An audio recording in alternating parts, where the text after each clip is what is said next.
ಎಲ್ರಿಗೂ ನಮಸ್ಕಾರ. ಈ ಭೂಮಿ ಮೇಲೆ ಪ್ರತಿಯೊಂದು ಜೀವಿಗೂ ಬದುಕಕ್ಕೆ ಸ್ವಾತಂತ್ರ್ಯ ಇದೆ. ಆದರೆ ಹೇಗೆ ಬದುಕ್ತೇವೆ ಅನ್ನೋದೇ ಮ್ಯಾಟ್ರ್ ಆಗುತ್ತೆ. ಎಲ್ರಿಗೂ ಒಳ್ಳೆ ಗಾಳಿ, ನೀರು, ಆರೋಗ್ಯ ಬೇಕು.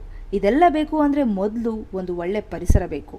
ಒಳ್ಳೆ ಪರಿಸರ ಅಂದರೆ ಈಗಾಗಲೇ ನಾವಾಗೇ ಹಾಳು ಮಾಡಿರುವ ಈ ಭೂಮಿಯ ನಿಜರೂಪನ ನಾವಾಗೇ ಸರಿ ಮಾಡುವುದು. ಎಸ್, ಬನ್ನಿ ಹಾಗಾದರೆ ಒಂದು ಟ್ರೈ ಮಾಡೋಣ.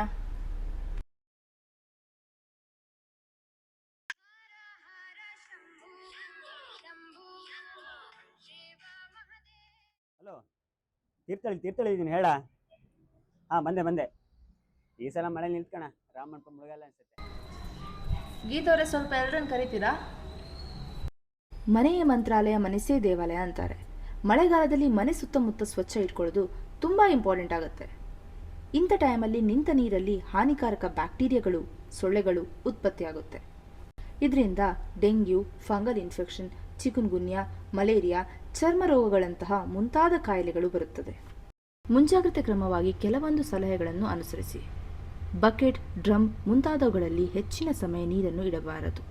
ನಿಂತ ನೀರಿಗೆ ಡಿಡಿಟಿ ಅಂತಹ ಕೀಟನಾಶಕಗಳು ಸಿಂಪಡಿಸುವುದು ಮತ್ತು ನಿಂತ ನೀರನ್ನು ಹರಿಯಲು ಬಿಡುವುದು ಅತ್ಯಗತ್ಯ.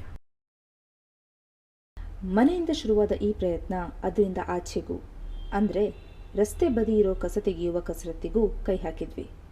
ಎಸ್, ಹೌದು. Keeping public places clean is not just a duty, it's our shared responsibility.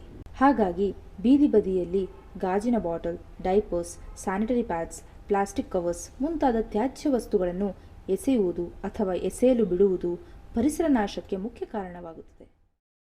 ಇದು ಇಲ್ಲಿಗೆ ಮುಗ್ದಿಲ್ಲ. ಪ್ರತಿ ಕೊನೆಯಲ್ಲೂ ಒಂದು ಆರಂಭ ಇರುತ್ತೆ. ಮತ್ತೆ ಹೊಸ ವಿಚಾರ ಇಟ್ಕೊಂಡು ನಿಮ್ಮ ಮುಂದೆ ಬರ್ತೀವಿ. ಬದಲಾವಣೆಗಾಗಿ ಕಾಯೋದು ಬೇಡ, ನಾವೇ ಬದಲಾಗೋಣ.